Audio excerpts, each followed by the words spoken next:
Yeah. And also working. Work is a thing. Let's stop. That was it? Yeah. Yep. No, I meant work. Let's just stop Sure. work. Oh, Oh, agreed. I thought you were saying end of the Done that show. for years. I thought it was a good show. That's pretty good, yeah. Yeah. We've got the week wrapped up. Yeah, work done. Bam. Easiest week. Easiest week. Indeed. All right. Well, shall we hop right into the news? I guess we probably should, huh? Yeah. I had a bunch of little bits. All the bits. 8? Yeah, Was there nothing 8 too of them? big happened this week. He only had 7 bits. He's one short. Laughable. Technically, no. Okay, technically I have 8. I just didn't add one. Mm-hmm. Oh, okay. Well, I Yeah. do like It's a likely technicallys. I'll even start with it, just because I only added it because the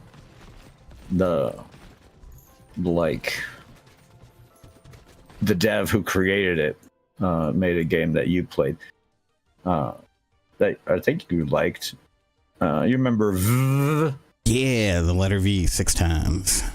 Yeah. It's official now. No, it's why you're trying to front, but okay. Anyways, yeah, that that dev created a new game that's free on itch.io. Oh. Little 3D platformer where you play as an egg. Terry Kavanagh. Yeah, that's his name. Yeah, and he grew up. He did stuff with a whole bunch of things, but yeah, he released VV and Super Hexagon. Yeah, Super Hexagon. And- I think that's the first game of his that I technically played. Okay. Well, those are his 2 big games. Yeah. So he just made a new one free on itch.io. Nice. Kavanagh's Egg. I don't know if that's what it's called. I think it's called Egg, or Why Not Be an Egg. Yeah, I'm not entirely sure anymore. But that's pretty cool. I thought you would like that because you like that. Yeah, Like eggs, right? You like eggs? I mean, who can afford them? I do like eggs. They are delicious and expensive. A luxury item. Yeah. But I can't afford to buy a house. Because eggs. Egg prices are through the roof. Fucking true. That's crazy. So of them. there was my one little bit that I didn't add to the list. You think you just throw one extra bit in because you didn't count right before? I know, right? We Yeah. won't notice. I do. Wow. No. Well, you had to I point it noticed. out. I don't know. I didn't notice, but then you went and pointed it out. It's not my fault. It's your fault. I won't argue with that logic, but I also don't agree with it.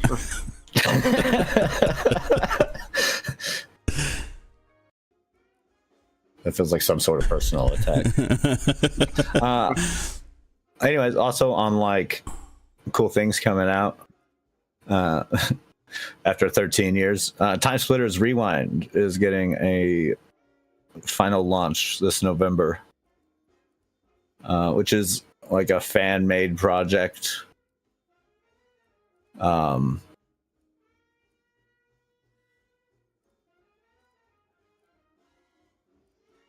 Yeah, it's a huge little fan-made project. I don't know entirely what you can get it on.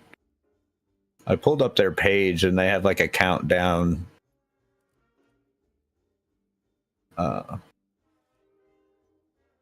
So I'm not entirely sure what you need. Although the trailer looks fairly fun. If you remember Time Splitters, it's pretty classic Time Splitters stuff. They mashed like all 3 games together to create a whole bunch of stuff. 28 maps, 50 arcade leagues, 91 characters, 20 arcade game modes,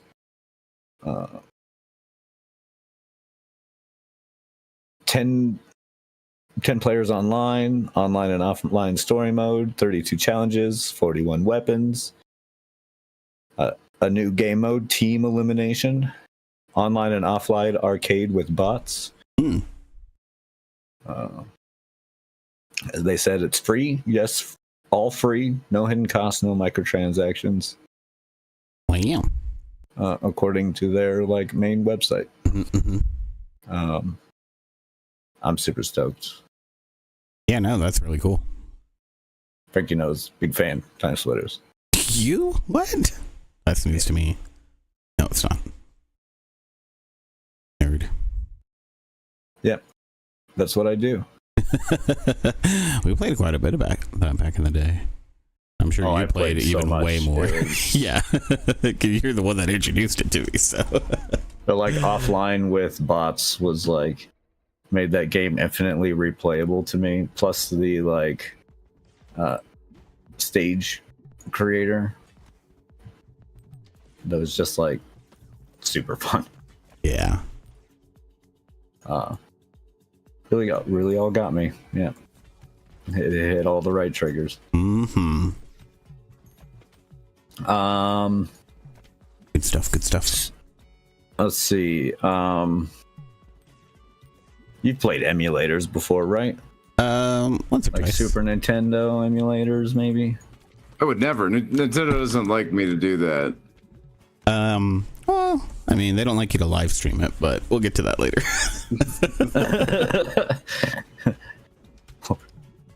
Well, that guy did more than that. But anyways, maybe you've heard of a little emulator program, Z SNES.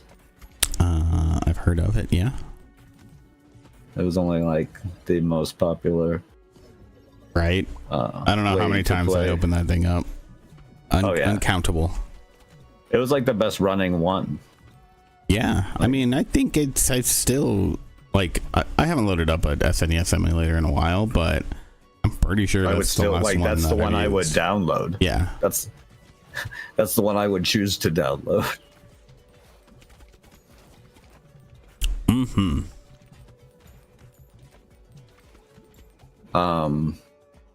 Anyways, the programmer for it just like resurfaced for the first time to do like an like interview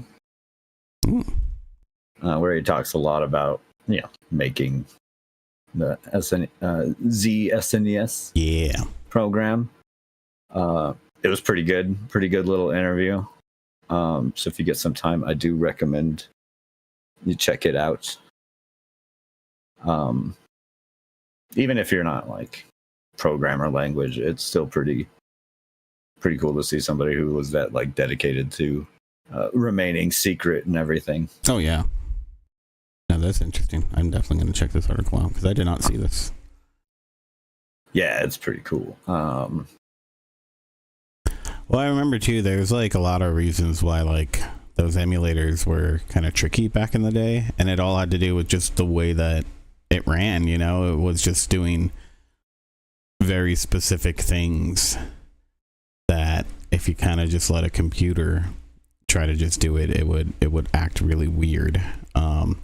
I mean, one of the things was just like the frame rate, right? Which is still kind of an issue all the way up until I guess probably like the Wii U, where it was just like the on a PC the game would just like run at like 200 frames a second, which means you were running at like 3 times the speed of the game. Because like the games themselves were designed to be run at a specific frame rate. So good stuff. Anyways, it's a really good interview. He talks about like the little like snowy effect when you open like the UI and stuff. I don't even remember that, but How it was just kind of like a lark to like make it feel older, you know, like just a little silly thing he added for no real reason, but it's like burned in everyone's skull of like the user face, how it had that like fuzziness to it.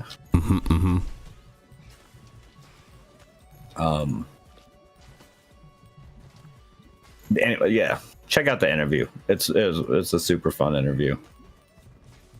I think everyone would enjoy it. Yeah. Even non-programmer minded individuals.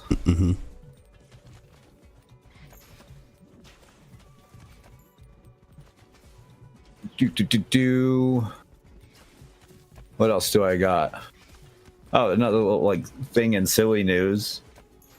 This indie game, the Crazy Hyper Dungeon Chronicles, had like a little beta a while back. And they released in Japan with some like local translation, not great translation, but you know, doing what they can, I guess. Yeah. Apparently, though, it translated to Kuso Danjon, which means shitty dungeon or crap dungeon. If you wanted to be a little bit more blunt. But instead of like negatively affecting him in the game, it turned out to like kind of boost the attention of it, with like Japanese reviews being like, "Oh yeah, it's not like the title says at all." So I thought that was adorable. That's pretty great. Yeah, boosted its wish listing and stuff like that, just because of a translation mistake. This also happened around the same time that there was other Japanese translation mistakes.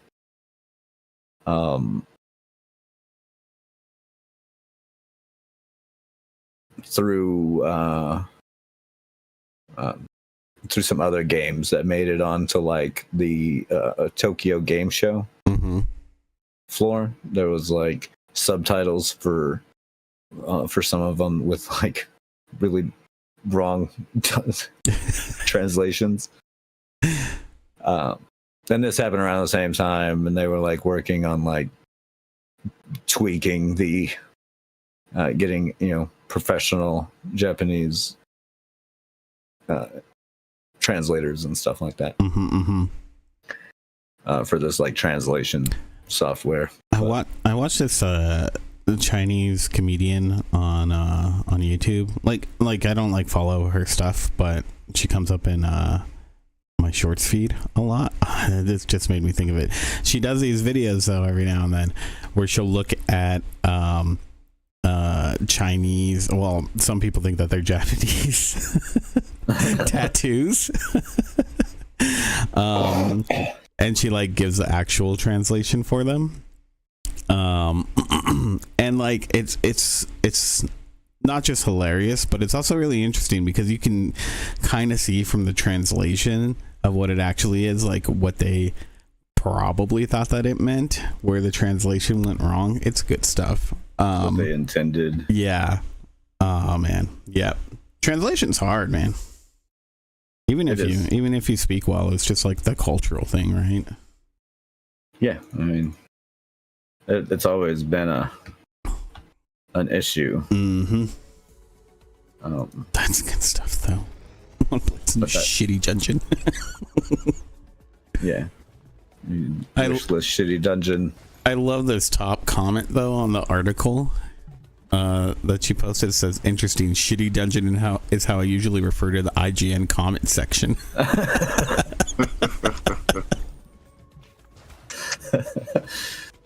Oh, that's true. Right. Facts. Spitting cold hard facts. I guess that was mostly it for Oh no, I have one more little quick update thing. Yeah. With Stop Killing Games. Oh yeah, that's right. Initiative? Yeah. They started doing like the signature verification.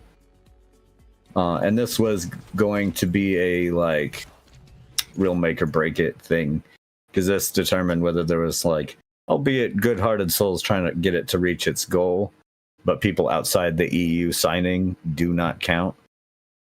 So they were worried about actually reaching the proper numbers and hoping it wasn't inflated by people out of state signing that petition, that thing. Yeah. But I guess they've counted a bit more than over half of them, and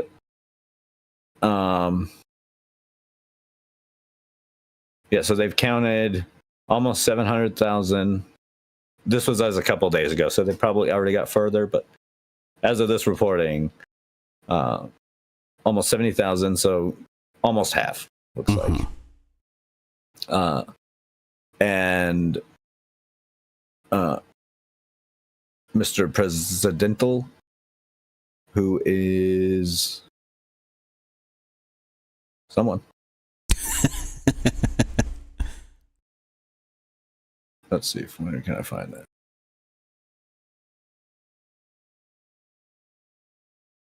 I think he's just keeping up with the stuff. On the Stop Killing Games subreddit. Anyways, about 3% of the signatures have failed verification. But that's good news as long as that percentile holds up.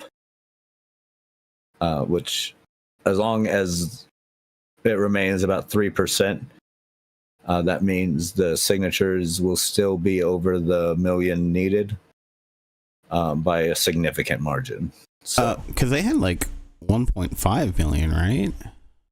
Yeah, in total they had 1,448,000. Okay. Plus a few hundred. I mean, they could even go up a bit and still be fine. Yeah.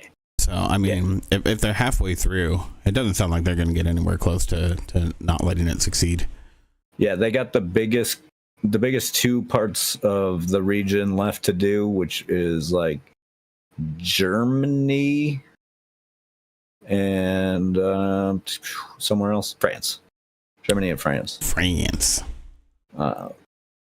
So they're pretty confident that they're going to surpass the threshold. Mm-hmm. And as long as the percentage stays roughly the same, they'll get there. Yep. So, little small steps of victory. Mm-hmm. Cool. That's good.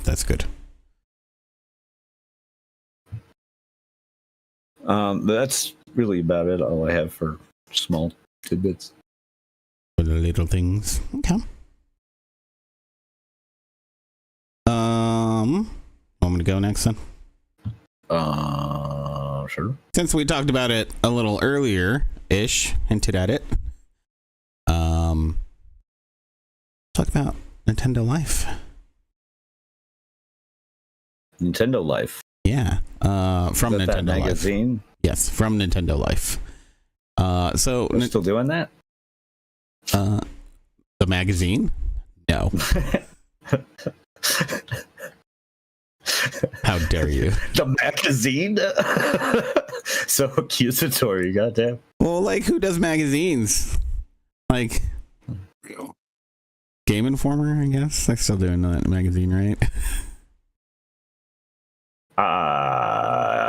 Maybe. I actually don't know if they are still. Right. Well, yeah, no. They report that a streamer, Every Game Guru, who was taken to court by Nintendo over streaming pirated games, and their big reason why they know that it's pirated is because these games he was streaming hadn't released yet.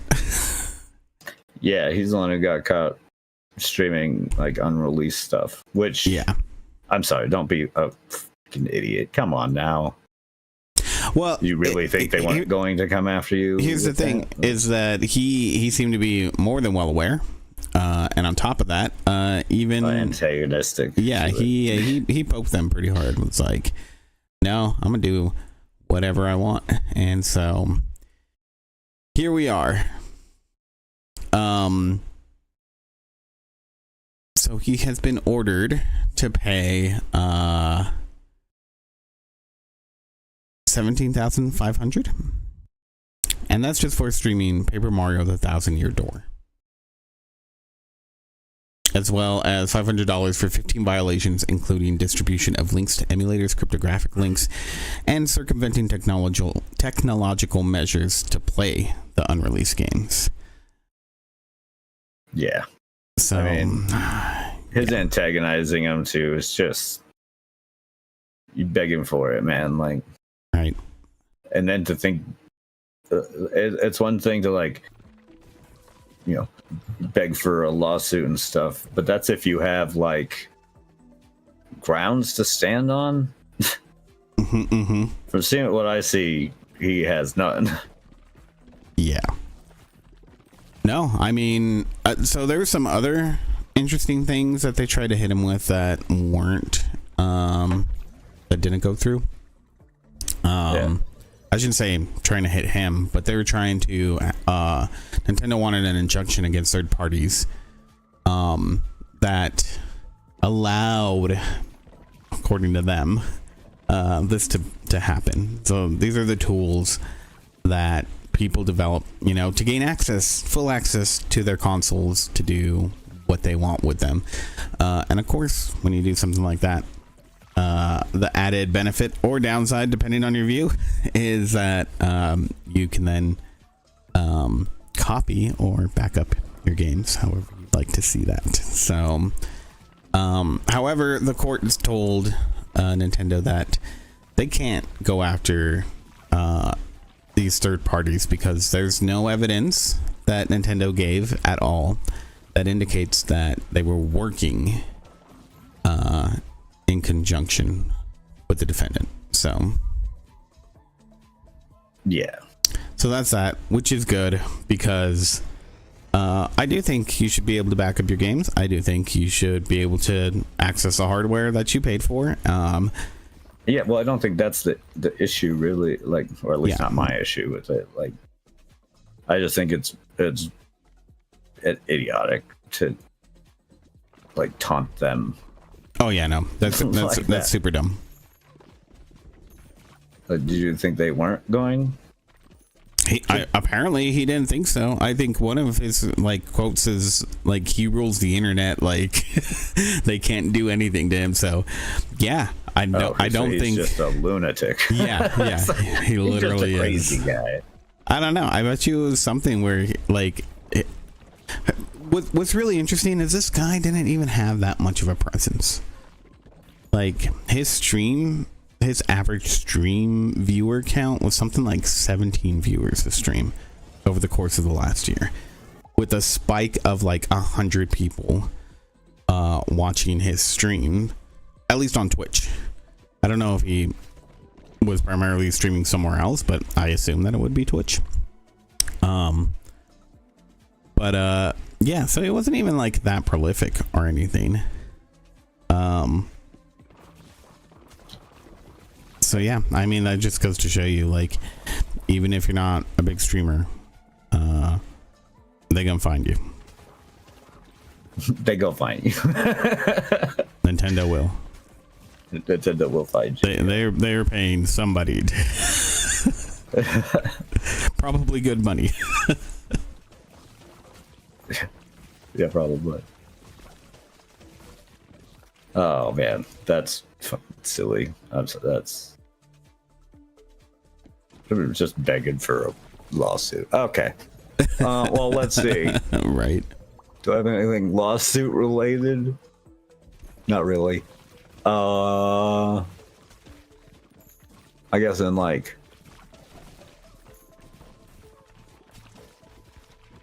yeah, not really. Rockstar is being accused of the most ruthless act of union busting in the history of the UK games industry. Yeah, tell me about this. This sounded interesting to say the least. So reported by none other than Jason Schreier.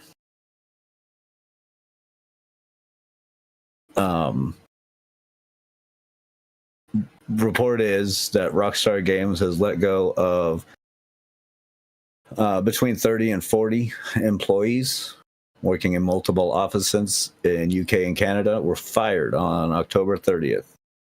All of them were part of a private trade union group chat on Discord. As an IWGB rep told them that some of the fired employees were members of the union while others were attempting to organize. The IWGB put up a Blue Sky tweet that Rockstar not only making history in terms of profit, but enacting the most brazen act of union busting the game industry has ever seen.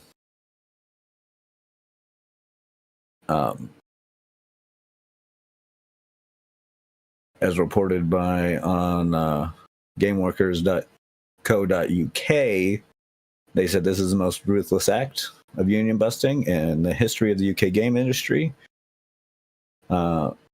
Yesterday, Rockstar unfairly fired 30 employees for union activity.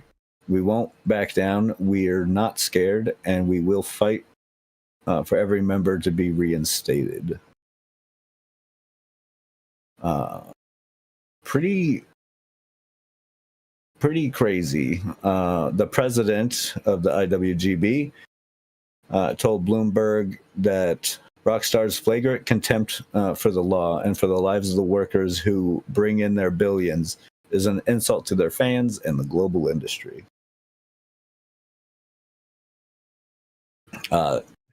PC Gamer reached out to Take-Two to get any denials of the allegations or anything. They came with pretty normal corpo speak, saying, "We strive to make the world's best entertainment properties by giving our best-in-class creative teams positive work environments and ongoing career opportunities. Our culture is focused on teamwork, excellence, and kindness. Rockstar Games terminated a small number of individuals for gross misconduct and for no other reason. As always, we fully support Rockstar's ambitions and approach." That was coming from corporate communications, head of corporate communications, Alan Lewis of Take-Two. Gross misconduct. Yeah. I would say they're lying. Well, Yeah. I mean, guess it depends on how you define misconduct. Yeah. It's obviously misconduct when you're trying to unionize for workers. Yeah. That sounds right. It seems pretty bad. Especially now Grand Theft Auto is going through, they've already been accused of crunch periods before. They're about to have Grand Theft Auto hit supposedly real soon. Mm-hmm. And I'm sure they're in the middle of crunch and everything. And then for this to happen, Oh, yeah. it's just kind of insulting. Right.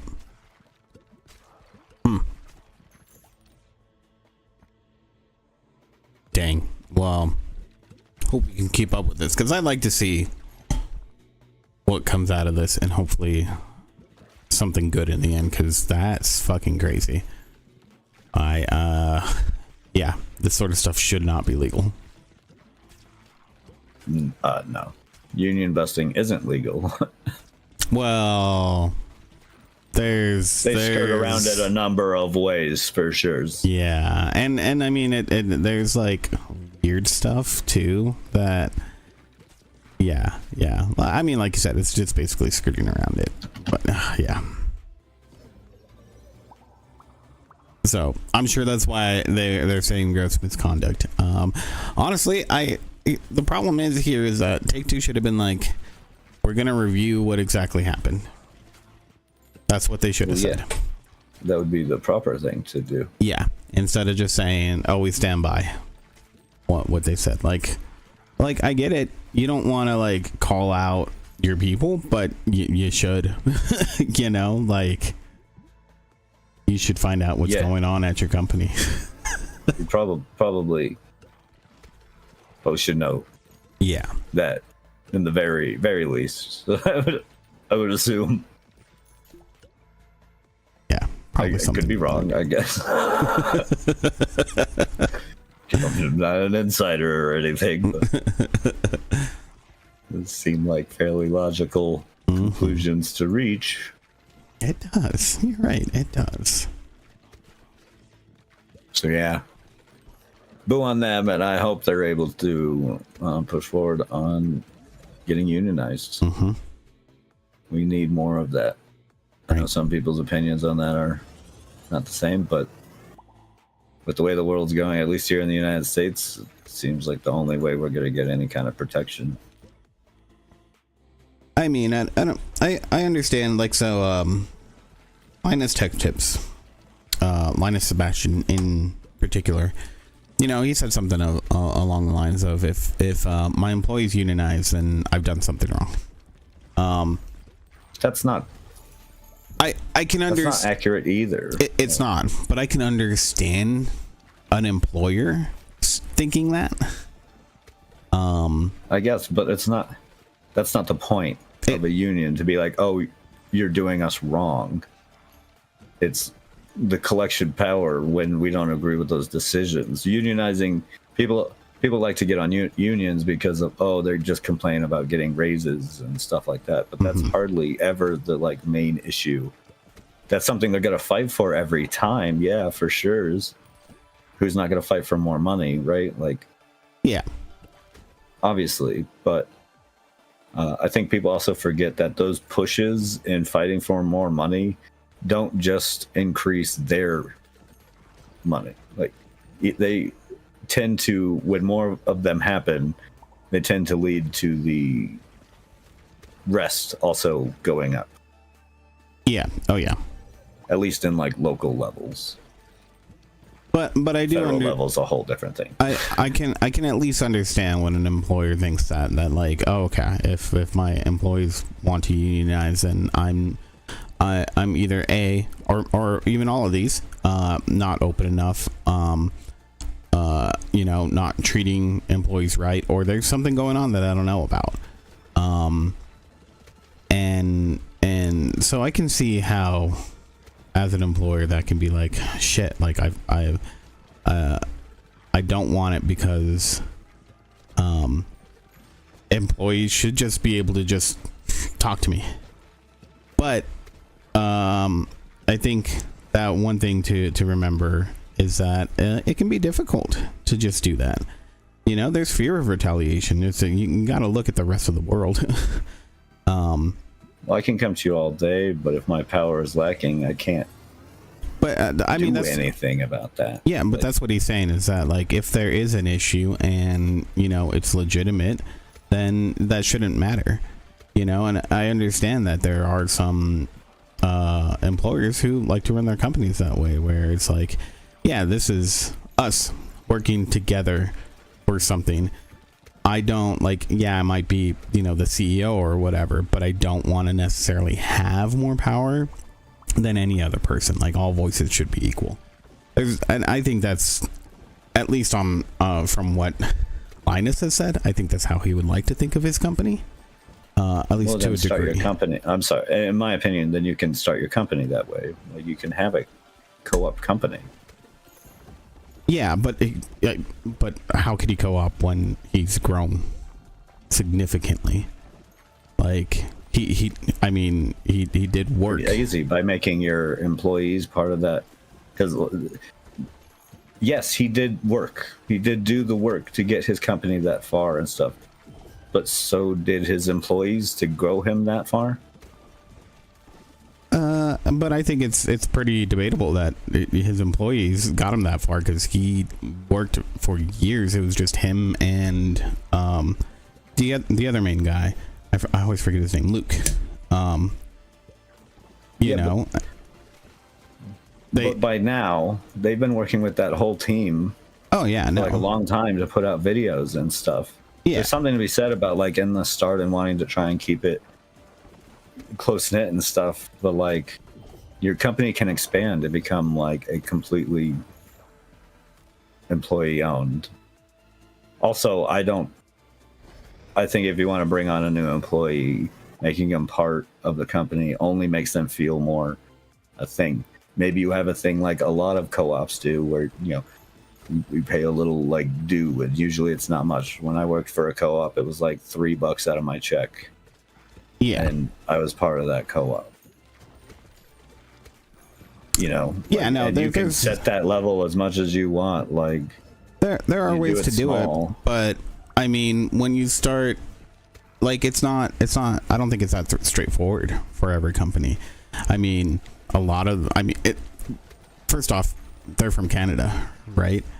And so I don't know, but I think a good amount of people that worked for them, for Linus Tech Tips, they weren't from Canada. They had to come in on a work visa and whatnot, and who knows how the laws are at that point.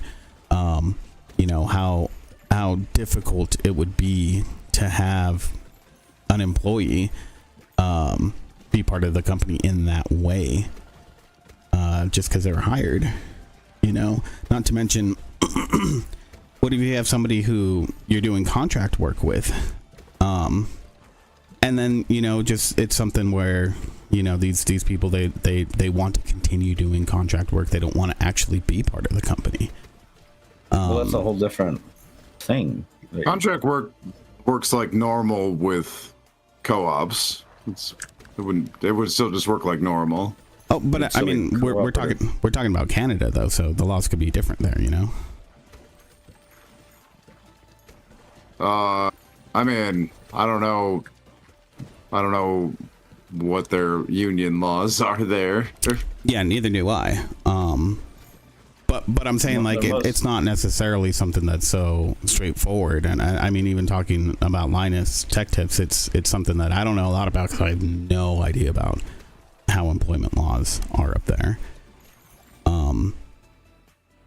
Like it clear, I'm not like trying to judge Linus Tech Tips or anything. Just I mean, it's pointing okay. out that if you want to judge them, start like you can change how your company is. Like, I think workers should be unionized regardless. I don't think it means that anything that Linus did anything wrong, or that No, I think that employees shouldn't trust their employers. They're getting exploited. That's how employment works. Yeah, I think that again, like, though, I understand somebody who is like, okay, well, I have this company, it should be an open conversation and whatnot. I can understand how somebody can feel that way. I'm not saying again that that's how it actually is, because I agree. I think it should be like, all right, well, why doesn't the company set up a fucking union not controlled by them, but just does a setup for their employees? Like, I think that would be a great fucking thing. Like, that's how it should be. It's good to have those protections in place. Yeah, exactly. I'm sure Linus has, the best at heart for his employees, but I mean, there might be some things that he just doesn't realize he's doing. Yeah. Or things that are going on in the company that he doesn't realize that a union would help a lot with. Exactly. Like, that's the thing. Like, I agree with that 100%, because people are scared, right? Like, again, they're scared of retaliation, even if that's not how he would be. Yeah, there are just like perceived things like that too that he just has no control over. Yeah, exactly. So, but I hope that changes. There's the power dynamic, regardless of whether you want it there or not. There's always going to be one when it comes to an employee speaking to an owner. Exactly. It's that's not necessarily anyone personally at fault to blame for that, but that is just the nature of not having a co-op or union-based team. Mm-hmm.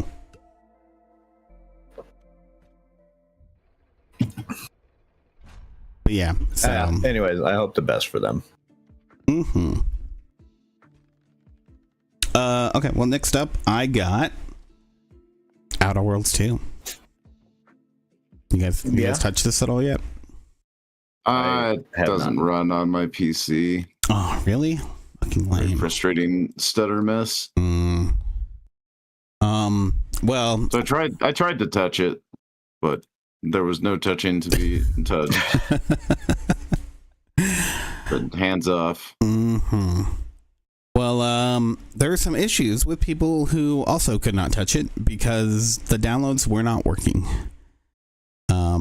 I'm sure you guys heard about that Azure services outage that happened earlier this week. There's also an unrelated issue with Microsoft services. But it appears the Outer Worlds 2 downloads were hosted on Amazon servers.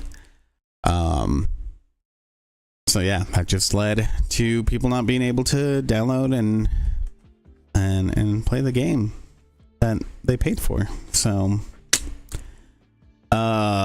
it just sucks that we live in this world where it's like a handful of companies who now own all the servers, at least all the major ones. So if one goes down, that's half your shit that doesn't work. Yep. We talked about it last time. It's crazy how like fragile it is. One company can collapse literally the whole thing. Yeah, and it's getting worse. The good thing though is that people are starting to talk about this now with this huge outage. How things might need to change. So we'll see if it happens, but I think they just might need a change. Well, I think just might. What's interesting here is that it's just crazy that there wasn't, for the service that you're paying here, when something goes wrong like this, like I haven't looked into the reasons why, but I assume there's some sort of bad configuration that went through, and there should be some sort of way you can activate a failover back to an older configuration or to a different set of servers somewhere else. And things might be a little strained, but at least you have services running. So I think that's a huge fault on Amazon for not having something like that in place, because these are the standards that you have for your own company, for your own shit that you run.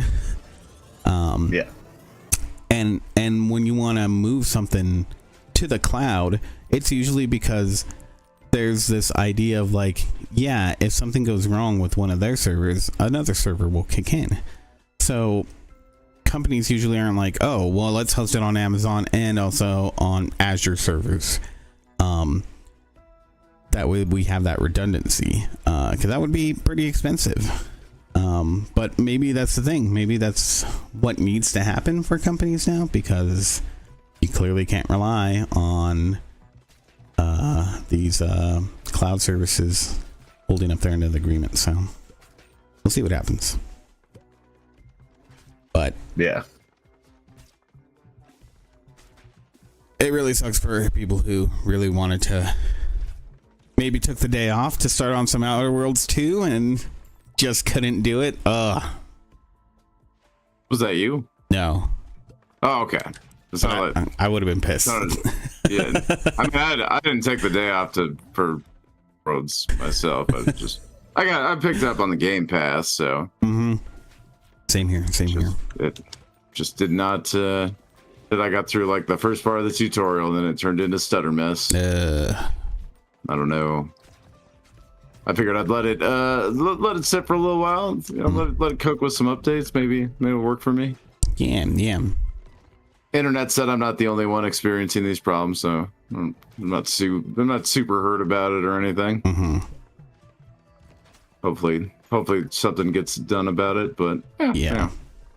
I'm enjoying other Game Pass games like Ball Pit, and Power Washer Simulator 2. Mm-hmm.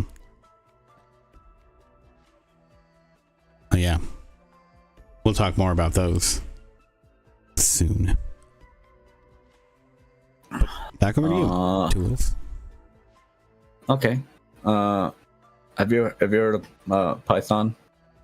I have. I'm pretty familiar with. I'm not familiar with the language, but I'm pretty familiar with Python. I thought it was a snake. It is. How is it a name for a snake and a language? Because that's the language that the and snake also speaks. like a guy's like muscle on his arm. Like that muscle on the back of your arm. Yeah. Okay. That was. I'm glad. You said you started with guys, and I was like, uh-oh. And a euphemism, I guess. That means so many things. Welcome to the wonderful world of language. Anyways, they turned down 105 million. 1.5 million. Oh, okay, that's a vastly different number. Yeah, sorry. 1.5 million of a U.S. government grant recently. Okay. Oh, that's no small amount. No. They did it under ethical concerns.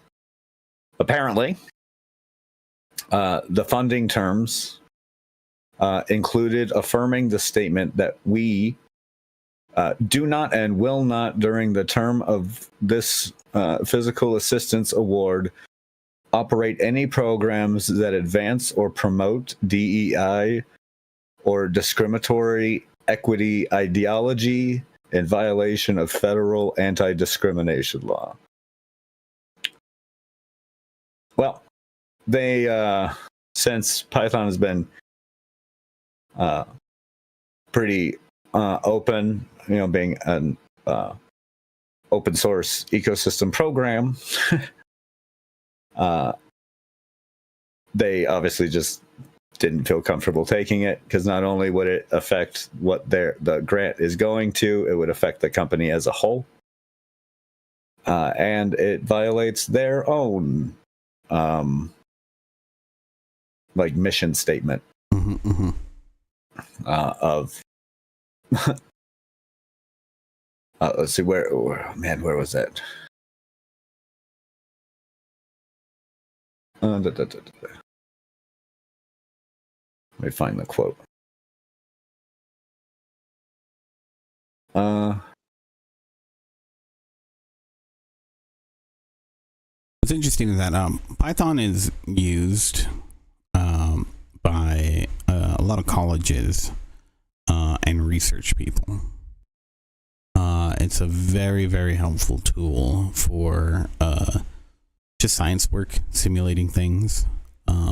Yeah, really good at crunching data like that. I don't know that it's really used for gaming, so yeah, I mean, it's been called like one of the more open, most accessible coding language for beginners, at least. And with its open source, well, yeah, that's coming from biased opinions. It is, but again, you don't really want to use it outside of that particular work, because other languages are better suited for like gaming or program development or the web. So I like Python.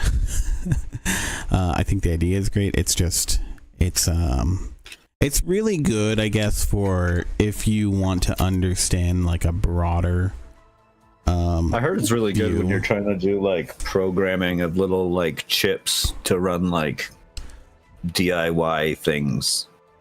Like I've heard a lot of cosplayers use it for some of their like mechanical bits. Yeah, I guess that could work too, because again, it's very data in, data out sort of programming. So I guess that can lend its way to like custom hardware and stuff like that. So I can see that. Anyways, the foundation said that it was concerned that if it found to be violation of these terms, that not only would it be withdrawn, but they would claw it back, even if already spent. In addition, they cited the enormous open-ended financial risk. The foundation also asserted that diversity, equity, and inclusion are core to its mission statement. So now they're out there, basically, any help that can be offered, they're reaching out to the community for. Mm-hmm. So. Okay.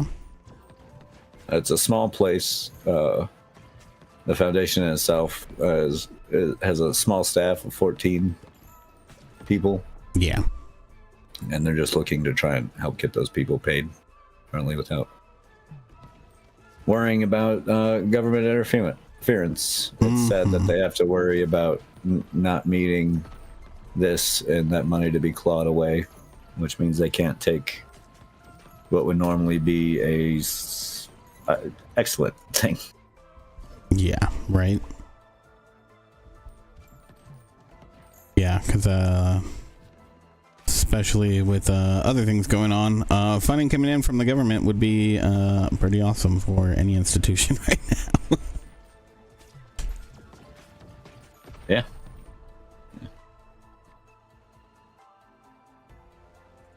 It is unfortunate, though. Yeah. Let's see. The last thing that I got here is some interesting stuff that happened with Halo and some Homeland Security. I think they were tweets. I think they were on the artist formerly known as Twitter. So the president of the United States posted that president posted an image of basically Trump's head kind of superimposed onto Master Chief's body. Yep, they keep doing that sort of thing. And the text on there was "Power to the players," right? So some people were like, what the fuck does that mean? But shortly after that, it sounds like the Department of Homeland Security put down another tweet, which had a screenshot from Halo with the text over it: "Destroy the flood," with their website join.ice.gov. And the text on there was "finishing this fight." Now, that pretty much sounds like to a lot of people that there's this idea that is like, oh, they're equating these game aliens to immigrants here. It's I don't even know. It's just absolutely crazy. The original creators, or some of the original workers on the first Halo, one of them was Marcus Leto. The other one was Jamie Gressimer, developer and artist on the original Halo, have come out and said how shitty that it is. Basically, and specifically talking about the Homeland Security, how it's alluding to these video game enemies who are very clearly evil, and kind of holding them up against immigrants, and how nobody should look at it that way. Now, Microsoft isn't commenting on any of this right now. Yeah, of course they wouldn't. Yeah, and I mean, here's the thing, like with some of the stuff that Trump has been doing, it's hard for them to not want to and get some sort of crazy retaliation. I don't like the fact that they're outwardly, you see what's going on. Yeah, I don't like the fact that they're outwardly like propping him up in a lot of ways, but I can understand how you could be scared to say anything that could go against it when it's like, all right, how much do we need to comment on this? Now,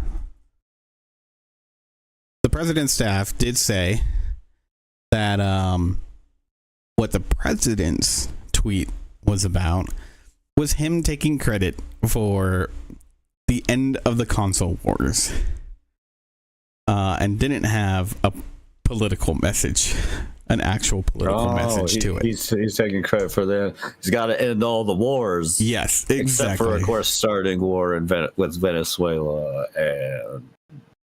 No, he's ending all the wars. I don't know where you've been. I saw it on the news. So, but yeah, so GameStop came out with the statement not too long ago, like a week ago, where they declared the end of the console wars, which is pretty funny. I like this. It was like an official, like almost state document where he said, whereas for the past 2 decades, the global gaming community has been engaged in an ongoing and increasingly petty conflict known as the console wars. Whereas said conflict originated in the early 2000s with the release of Halo Combat Evolved as an Xbox exclusive title. Whereas Halo Campaign Evolved is officially coming on PlayStation in 2026 with cross-platform play. Therefore, GameStop, acting under its authority as a neutral entity and the world's retail gaming and trade-in destination, hereby declares the official cessation of the console wars. All claims to exclusivity are hereby dissolved. I fucking wish. But it was cute. I liked it. I liked GameStop's little thing. So, I mean, in a big sense, it's just disappearing. Oh yeah, no, it is. The whole concept of I wanted to talk about Microsoft a bit. Like, I had an article, but it wasn't like digging into the news on it. It wasn't as substantive as I had hoped for, because they had an earnings call, and honestly, like, Xbox is kind of towing the line, that division. They're not doing better than the year before, but they're not really doing that much worse. And I mean, the hardware sales are down, but they're still making a lot of money. So it's an interesting thing, and obviously they've decreased how much money they're spending because of their cuts and whatnot to staff. But they are actually overall spending a little bit more than last year. So I think it's down from how much last month's or last quarter's were compared to the year previous. But yeah, I mean, everything that they talked about in there was just hinting at, yeah, they're focusing on non-exclusivity being a thing for them going forward, which I do think is good, but I don't know, we'll see where it ends up. But yeah, that's all I got. Something that's annoying. And it's one thing, like, I don't know, say what you will about the current president, but I don't think, like, messages like this, like, they're kind of fun and poking around, and probably, I mean, it was tweeted by the White House, not actually Trump himself. So that means it was probably staff who was just trying to be cute and whatnot. But the Homeland Security stuff, that is just absolutely, like, the fact that they're not really saying anything about it, and Microsoft didn't say anything about it at this point. That has me super infuriated. It pisses me off that they keep posting these videos, and then creators of those things have to keep coming and being like, "Hey, will you not use my art?" So they're not asking. Yeah, they're just stealing people's shit and then putting it up as their little pro ICE message or ICE recruitment ads. And you're not asking permission to use any of this stuff. Like, you just... Oh, yeah. No.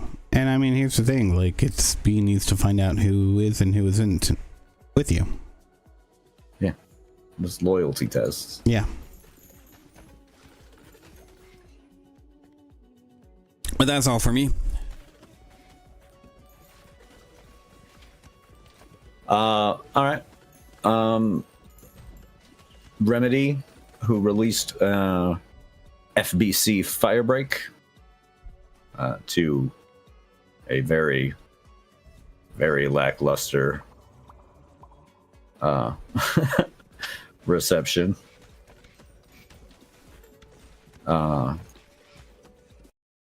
Yeah. Has the CEO stepping down as a result of said failed launch. This on top of a whole other stuff they're dealing with. Apparently, Firebreak lost them quite a lot of money.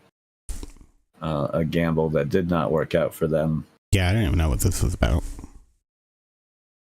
The game has been not well received and hasn't sold well, really. So they've been doing layoffs. This is like just another one on top of that. Although this one, thank God, comes from like somebody higher up who might actually deserve to be fired for incompetence.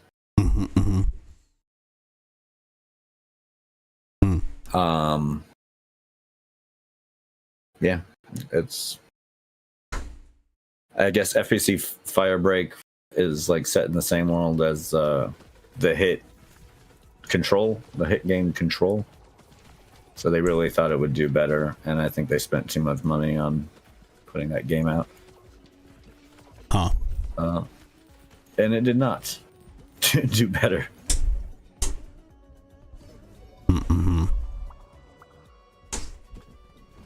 I haven't even heard of Control, or maybe I have.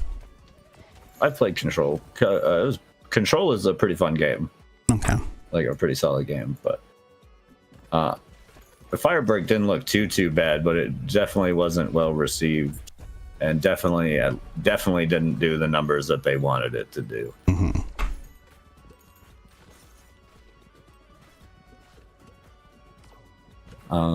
So yeah, poor Remedy, right? And people there. Although, fuck that CEO. He lost his job. Sorry. Also, in the news, because we talk about AI sometimes, I thought this would be just kind of more proof that AI isn't. AI needs a human hand. Multiple police cars showed up to a school with guns drawn. Because their AI surveillance system flagged a bag of Doritos as a gun. And mind you, like the program is kind of doing what it's supposed to do, right? It's flagging any potential threat. And it's AI. It doesn't know. It can't also see every angle all at once. So it just pings things. And instead of having anybody like look at it before sending officers, they just went in with officers. Yeah, that's terrifying children, pulling the suspect out of class, all over a bag of Cool Ranch Doritos. Oh, you didn't say it was Cool Ranch. It was Cool Ranch. Okay, that is the deadliest of the Doritos. Yeah. So it's Cool Ranch. Dangerous. Doritos. Yeah, dangerously delicious.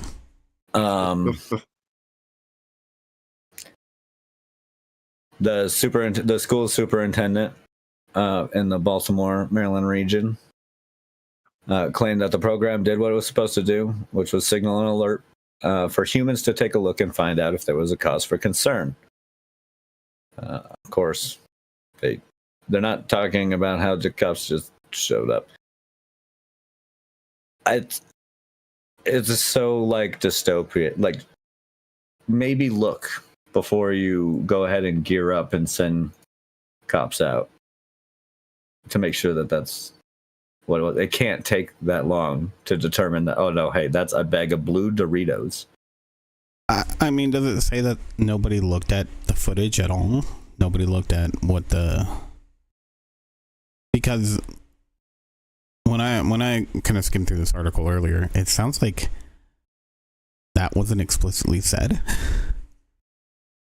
Like, there's no statement on if anybody did. No, they're refusing to look into it. I know that 2 councilmen in Baltimore, they want a review of everything because thank God it wasn't worse. Said Julian Jones, one of the council members, and asked how it came to be that we had police officers with guns drawn approach a kid because of a bag of Doritos. Yeah. So she wants more, and currently we don't have that information. Yeah. And I mean, if there's any like idea of like, oh, we don't know what's going on, why are your officers having their guns drawn? Like, I don't.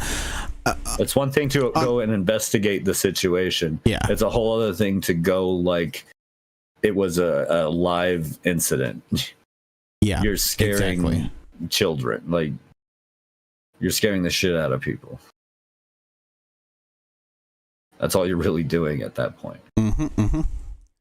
Yeah, I mean, here's the thing: is that I don't see that there was an issue with the AI. This sounds like no, it did what it was supposed to do. Yeah, but again, this sounds like an issue with it needs a human eye for that final step. Yeah, exactly. Like, this is an issue with somebody just trusting AI. Like, it's sad that the cop was like, oh yeah, AI isn't the best. Yeah, no shit. Somebody, your superior, didn't have somebody fucking look at it. And the problem is that they probably had no idea that nobody had any oversight of that at all. They got an alert and we're like, okay, I guess we gotta go. On our way. Yep. So yeah, it's freaking nuts, in my opinion. And with the fact that AI is taking jobs, whether you're one of the people that believes that it's not ready to do that, so it's not. It's not. Or not. Our society is not built for that. I think AI taking over jobs would be great. As long as, people didn't have to pay for like everything. No, yeah. But the thing is that it is taking over jobs and it's not ready. And this right here points out why. And that, yeah, like, you need to have oversight. You need to have people who know what they're doing, keeping an eye on this. If you just completely trust AI, then I mean, we already see it with shitty services offered elsewhere. We don't need this sort of stuff happening, or worse. So that's crazy. Yeah, that's pretty nuts. So yep. That was the last bit of like news thing I had though. Okay, cool. Well, yeah, that's good for the news. Let's do our weeks. What have y'all been gaming? Things and stuff. Yeah. Oh yeah, and that. Can't forget that one. Things. Who went first last time? Stuff. Andrew, right? Who always goes first? Who? I guess I can go first. Okay. Take it away. I won't, but I guess I could. Oh, okay. I'm just kidding. Yeah, I had a week. Like I said before, I haven't got to play too many games. Although my current obsession is the game that I'm playing right now, which is Super Fantasy Kingdom, in which you deal with like a little looping town that you build, gather resources, use your workers to build resources to build better things. Kind of reminds me of a little. Was it ActRaiser? That second mode of ActRaiser 2. I guess the little like overworld buildy thing kind of looks like ActRaiser. It reminds me a lot of like Loop Hero, mixed with like Against the Storm, where it's like it's a very simple game, but a very deep pool of mechanics, lots of stuff to unlock. Very repetitive. It hits my ADD just right. Just right.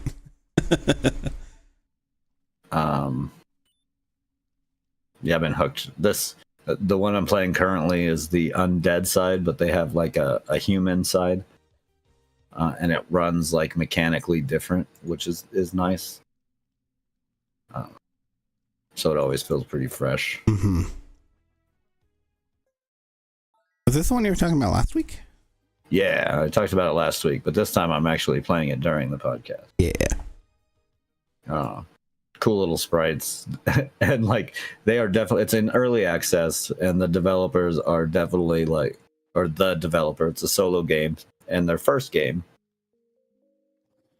have done like super well, and they've been updating it like literally every day. It's like every day I get off playing it and there's a new update changing everything that I just dang. They don't reset my like stuff or anything, but it is kind of funny. At one point I paid like 25 gems to unlock this new character, and like literally the update came out and they're like, oh, we made that cheaper. It's like, oh, cool. But it has a nice progression of like unlocking things at not too fast of a rate, and really pushing you to try different things and challenge yourself. Yeah, I approve. It's a pretty solid game. Okay.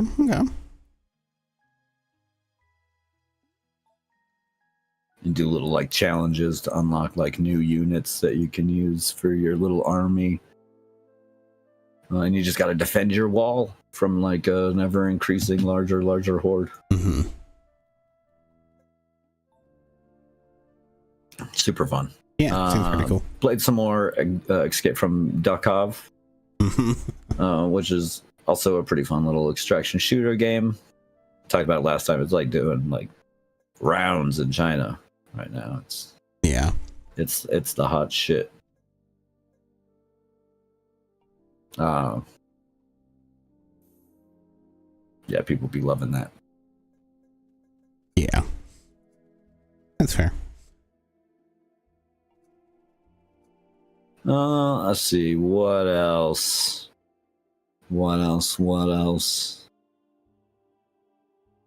I guess that's about it. I didn't really do much. I was boring. That's okay. Sometimes it'd be like that. That's what getting old is like, folks. And it'll happen to you. Yep. It sure no way, I'm gonna stay young forever.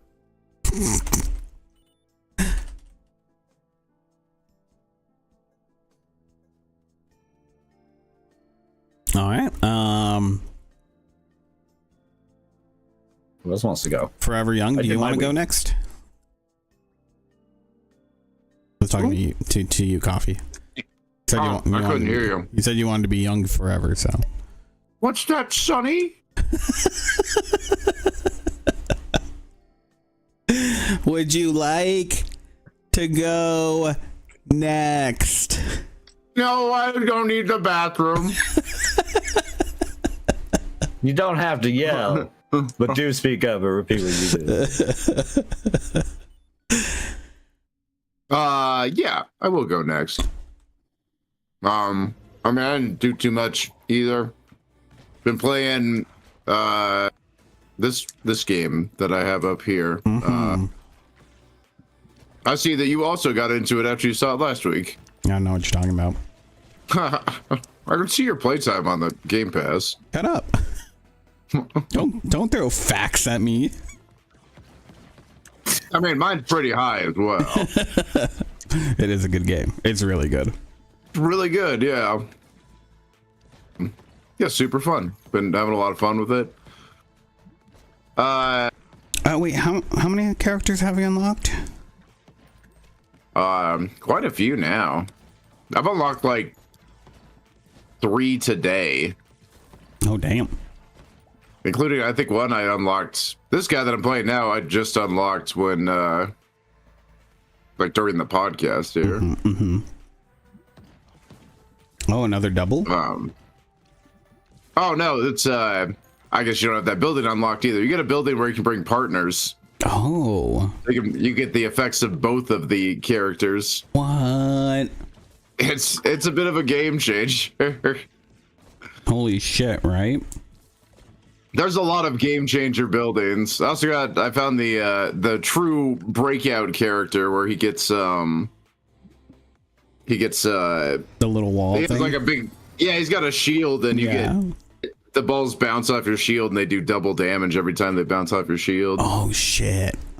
It's also nuts. That's good, 'cause I felt like there's a few characters. Oh, I think there's just one in particular where it felt like it was like a challenge character. Like everything that I did just felt more difficult. But then yeah, they just kind of like get built differently. But yeah, those guys will synergize the best with some of the other weird characters. But yeah, I think all the other ones that I've unlocked so far, it's been like I feel stronger, like especially the aliens with the double, because that was the last one that I unlocked, and I just played a bit with them, and I was like, holy shit, this is so fun. Oh yeah, there's balls flying everywhere. Yeah, so good. I partnered those guys with the guy with the shield, so I could just bounce all of those balls. Oh my god! Get double damage on double balls. Yeah, there's a lot of things in this game that make me love. It's fucking awesome. It's a fantastic game. Right. I yeah. When you said bubble break out, and I was like, oh, this is right fucking up my alley. But I did not know how good of an evolution of those games this would feel. Yeah, it's gonna take that simple mechanic and make it into like a crazy cool thing. Yeah, good stuff. It sounds like it's the game I need to least play currently, as I already have one game taking up all my ADD. That is true. No, I can't imagine that this game is gonna help with that. No, I mean it will, because it'll help you focus that ADD onto one thing. This game. No, it won't. Oh, believe me, it will. It'll put me into fucking choice paralysis for 2 games. I'll be like, I don't play neither, and then I don't play anything all week. Fair enough. Yeah, it's really good. I'm glad you told me about this. Yeah, super enjoyable. It's like $15 on Steam right now, so if anybody watching at home wants to check it out. One question. It's a great game. Do you unlock more like of the main balls later, or yes, you do? Okay, because I haven't gotten any yet, so I think it's tied to like beating certain areas. Oh, okay. Or like the amount of times you've done it. Gotcha. Or something. It might be tied to achievements or something. But I have unlocked some. New balls. I got a clone ball now, where every time it bounces off an enemy, it makes a copy of itself. Nice.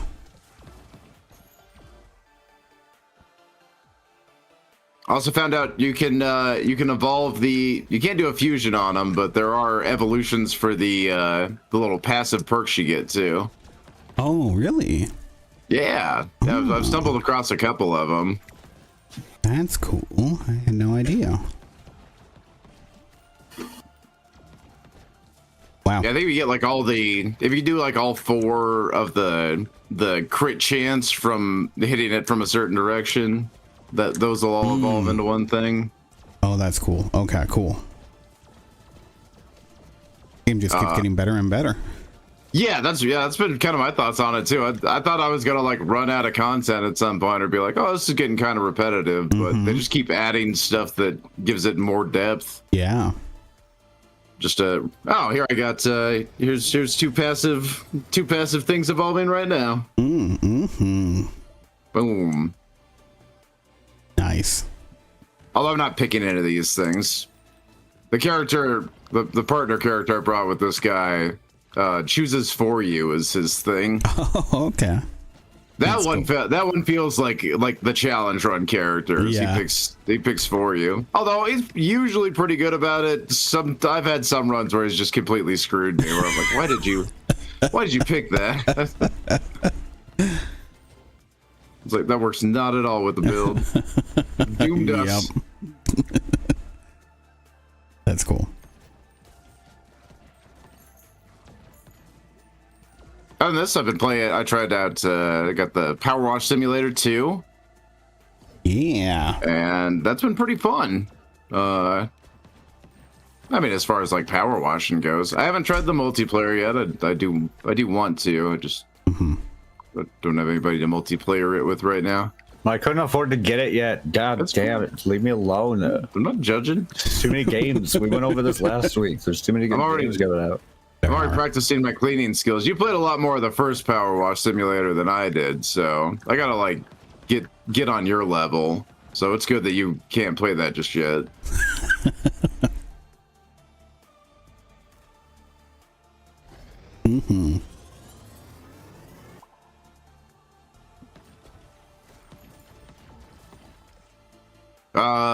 But yeah, Power Wash Simulator 2 is fun. It feels a lot like the first one. But I mean, it's definitely like it's a nice, satisfying work sim, you know. Yeah. Go power wash some stuff. I feel like I didn't play enough of the first one to really make a super informed like review of any sort of changes from the first to the second. But I mean, it runs good and everything. You know, no complaints there. I'm really running any bugs or anything. That's good. It's rare in these day and ages. Yeah. They just made a game and put out a game and it works. It's crazy. Right. Unheard of. Can you actually do that? Is that? Yeah. I don't think that's a thing, right? Well, I think Power Wash Simulator 2 has proved it. Yeah. And I've also been playing a little of that Super Fantasy Kingdom that Christian's playing too. Which was definitely another game that would appeal to Christian besides this one. Oh yeah, this one has it. Keep trying all the challenges. I'm not surprised that you've gone crazy on that game. That's so good. Just hits all the right notes. No, me and Christian watched Tucker and Dale versus Evil for Halloween. Yeah. One of the best horror movies of all time. Yeah, it's so good. They're really good.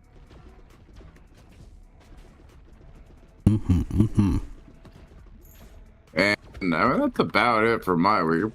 A pretty lame week. That's fair. All right, well, I guess I'll get into mine. I mean, I was playing Ball Pit, talked about that. Fucking great. Really enjoyable. You like Bubble Bobble or Brick Out? If you even know what those are, you kids. You see, Bubble Bobble is like Fortnite, but it's not stupid. There, now do you kids understand?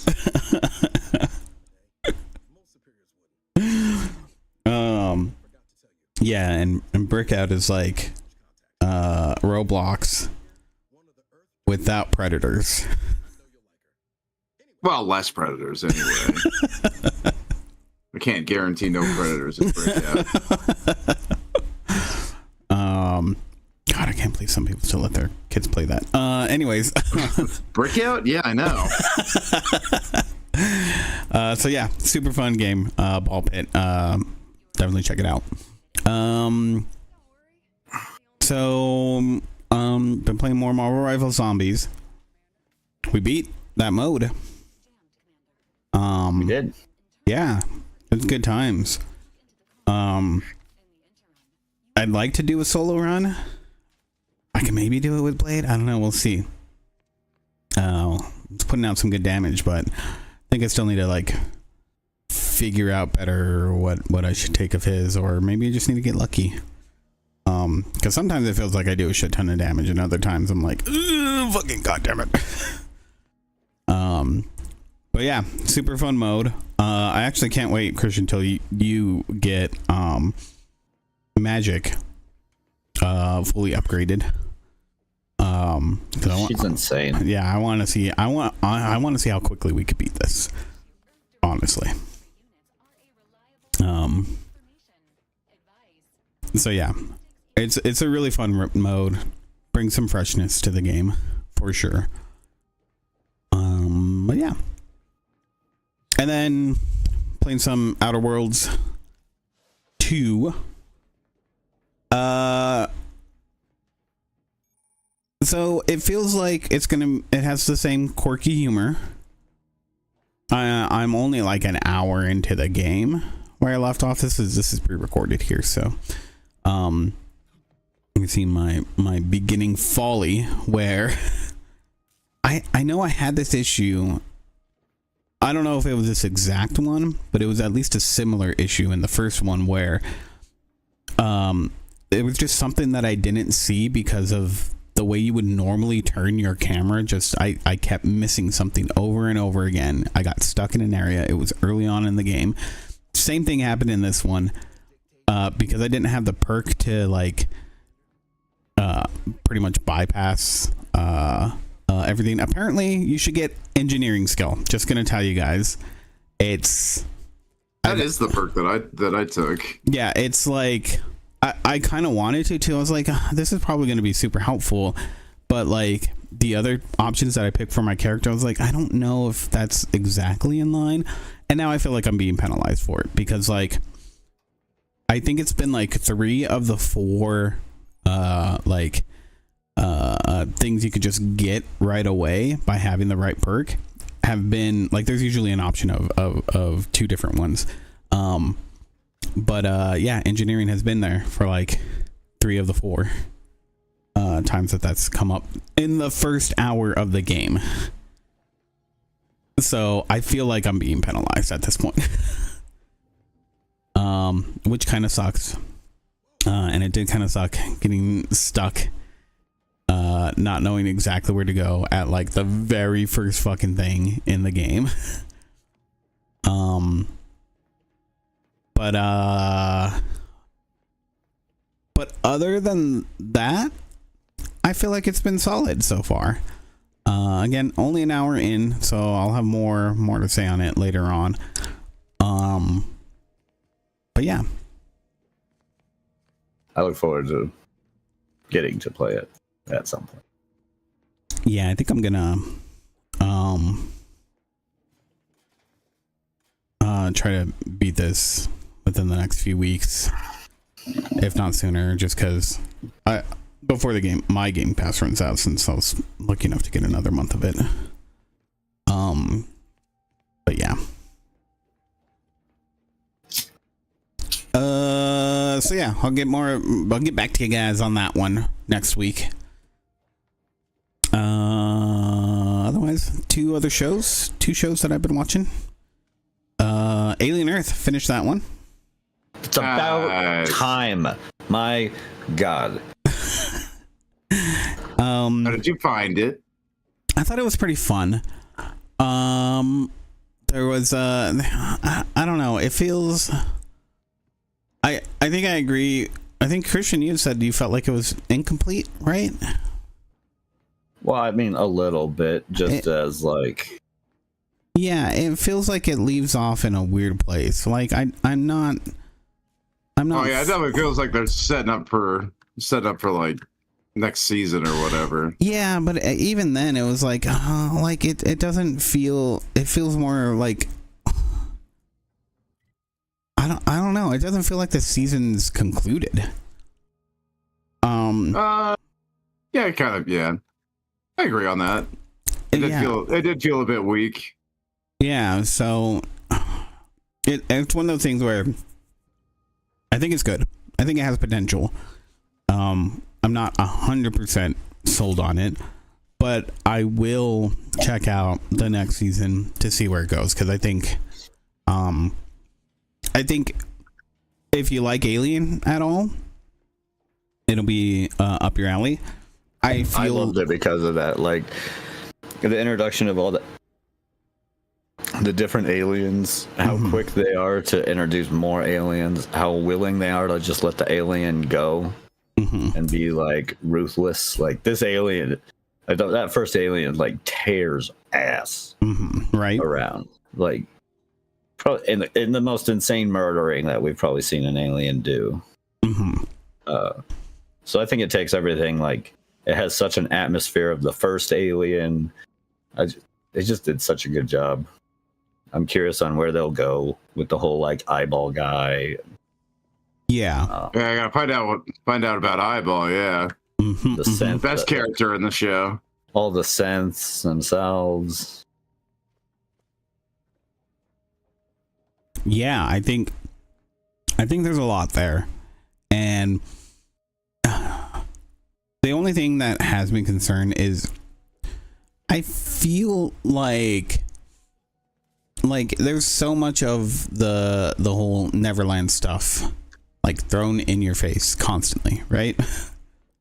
The problem here is that it feels like it wants to say something more, and maybe it's going to, but I don't see anything like. I think that was just on like to give us a sense of what's his name, the Boy Genius guy, because that's like all him. He's the one who implemented that whole thing.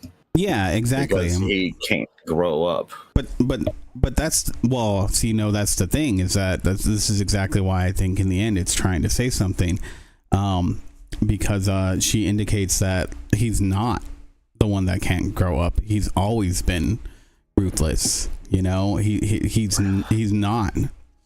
Peter Pan. Like the whole thing is that like.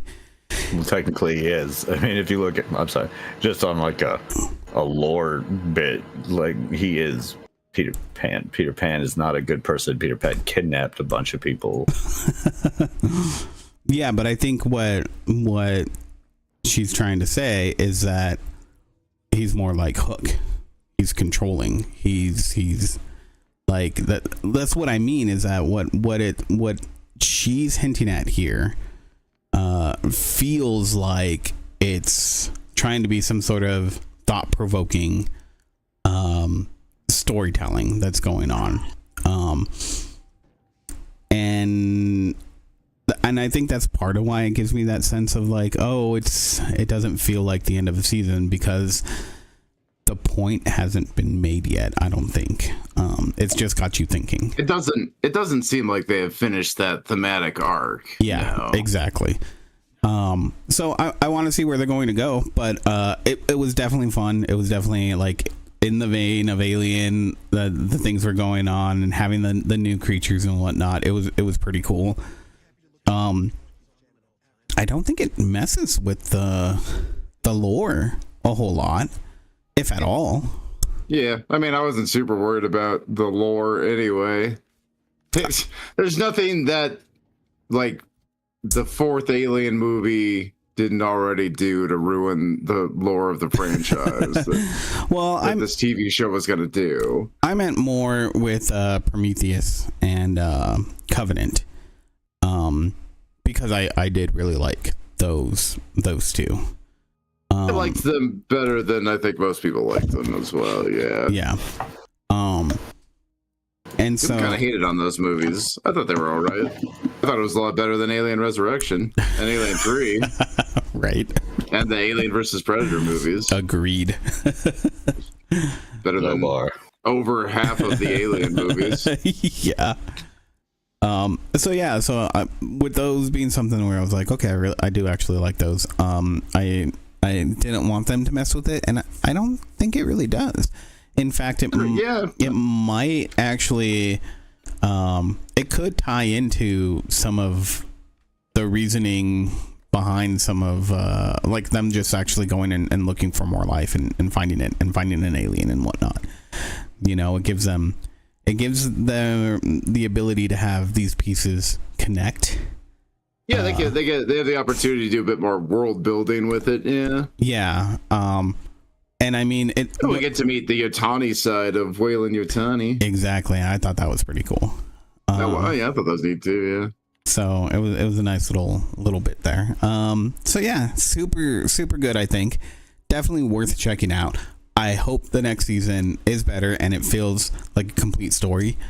So yeah, I guess we'll see. But hopefully it doesn't take 3 fucking years to get the next season. I guess we'll see on that too. Yeah. Yeah.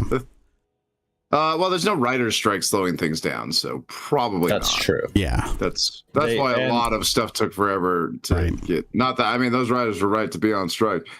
But it did slow up all of my media for a little while. Mm-hmm. I had to wait. I had to wait in the trenches for season 2. You guys don't know. You didn't even know about Severance.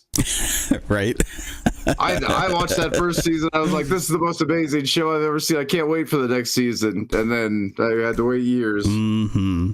Yeah, I'm sorry for that. I couldn't wait, but I had to wait. And then you guys found out about it right before the new show came out. Yep. Your generation is spoiled. It's true. This is my old man yells at Sky stream today. I had to wait a little bit for the next season. That's true, because I finally convinced you to watch. No, wait, you tried to tell me about it after I tried to convince you to watch it like a year ago. You're like, hey, have you heard of this show, Severance? Supposed to be pretty good. I like dude, I told you about that a year ago. I watched it like the week before it came out. Nice. Or before the next season dropped. Oh, and he was still complaining about wanting to know what happened. Yep. Jeez. It's good stuff. Oh, how'd you find the my favorite episode on Alien was on the Alien TV show was that standalone episode where we see what happened to the spaceship on its way back to Earth. Yeah, that was just like that's right. Yeah. That was just like usually an alien movie.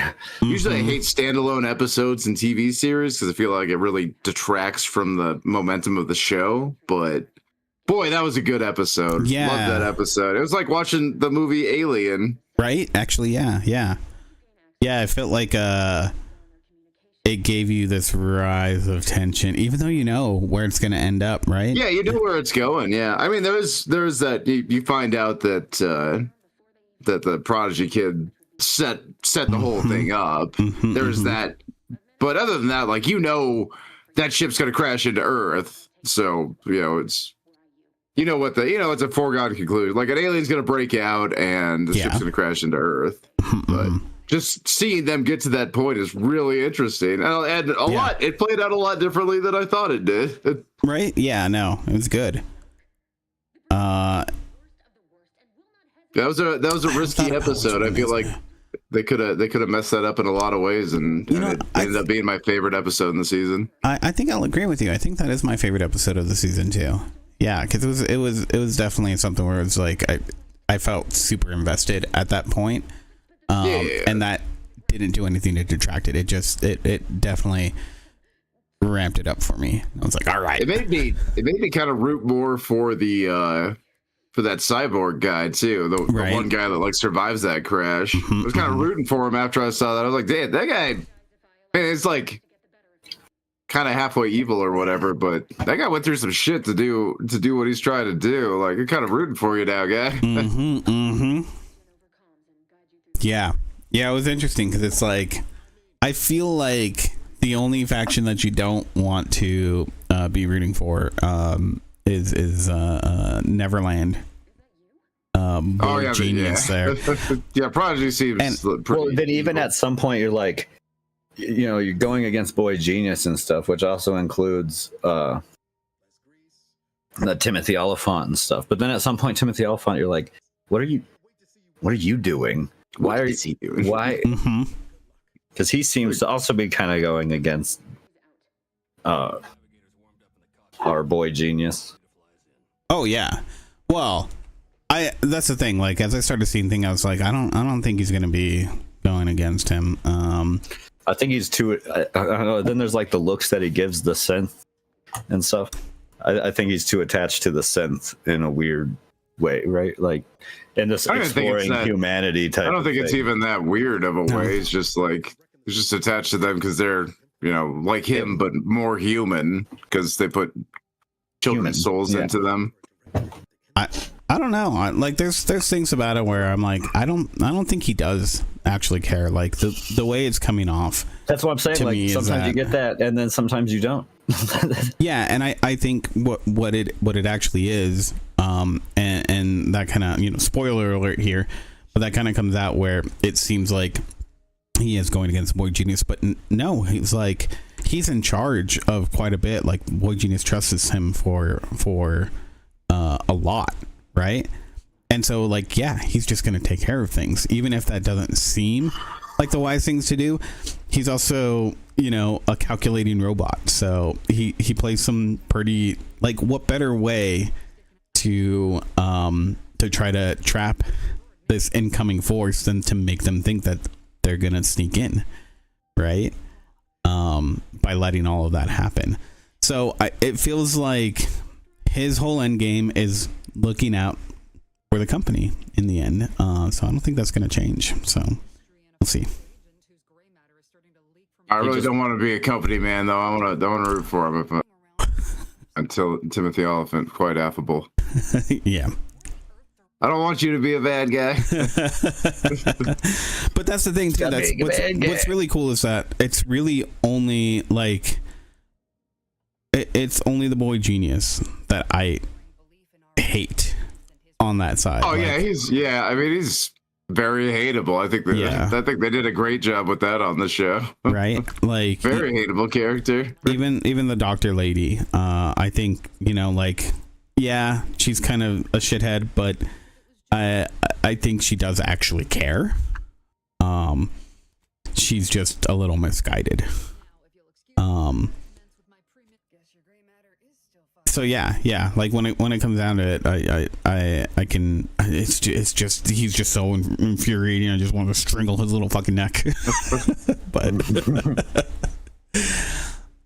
but yeah, so good show. Well, he gets fucked up, so yeah, not enough. Fair point. He's smiling at the end, I didn't like that. Which is interesting. I also don't like to see children smile. I agree.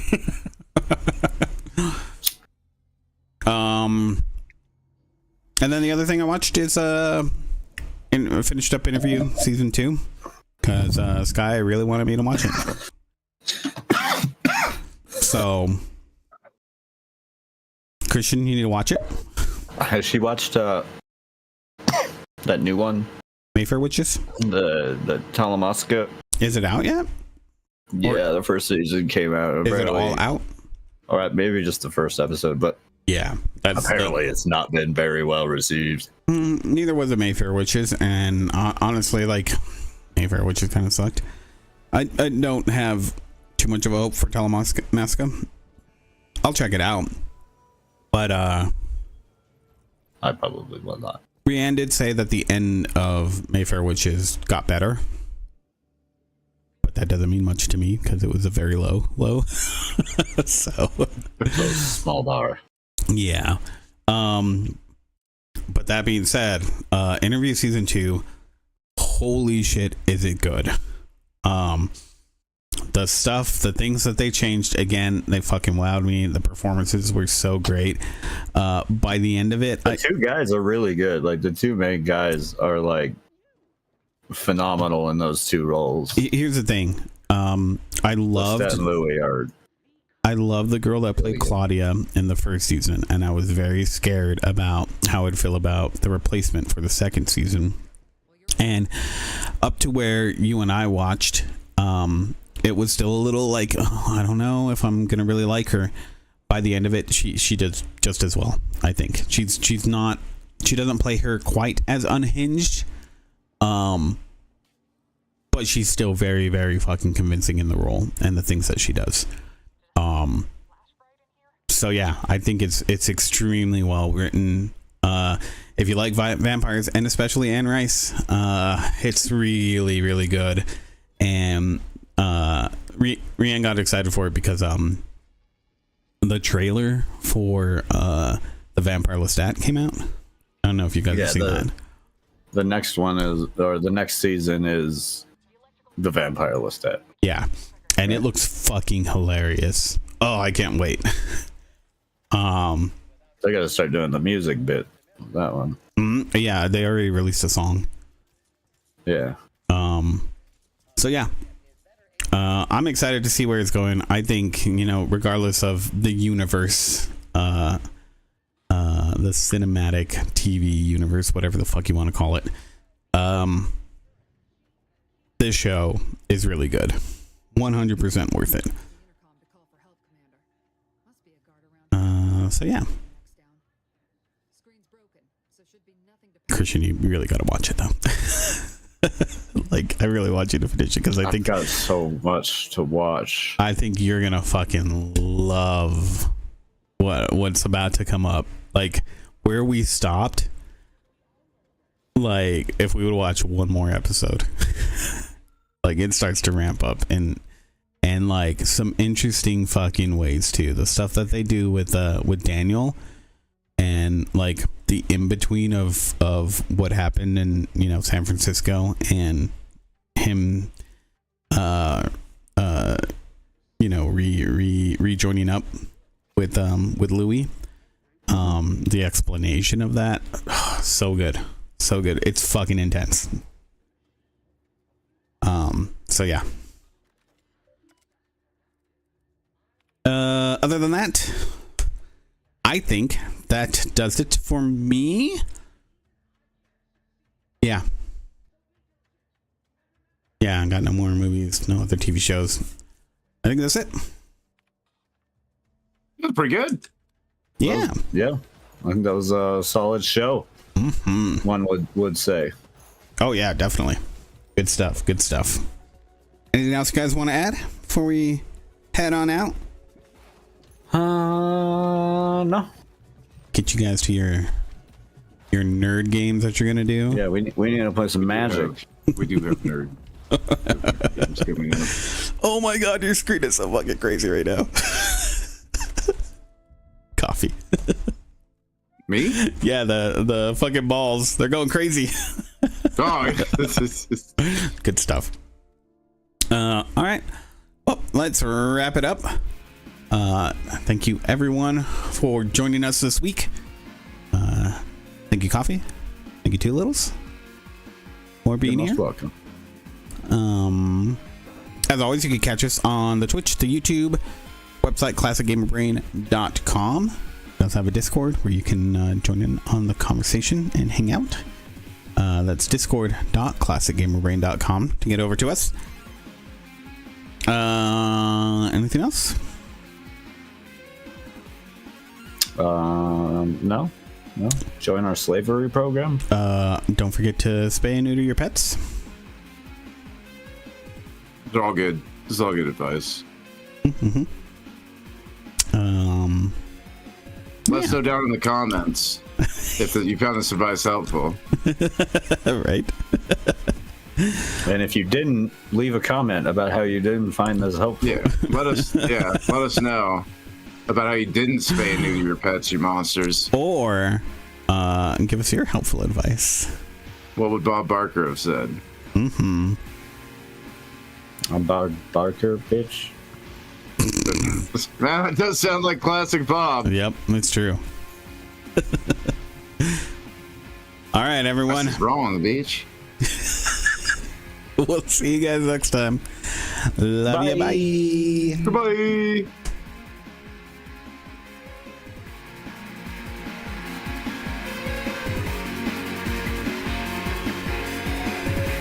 Hey, bitch, show is over. We gotta go on home. 8-bit show is over, so we can play some Magic. We need to go play some Magic. Yeah. We all gotta go play some Magic. Oh, you're going down. Downtown. Everybody's going down this week.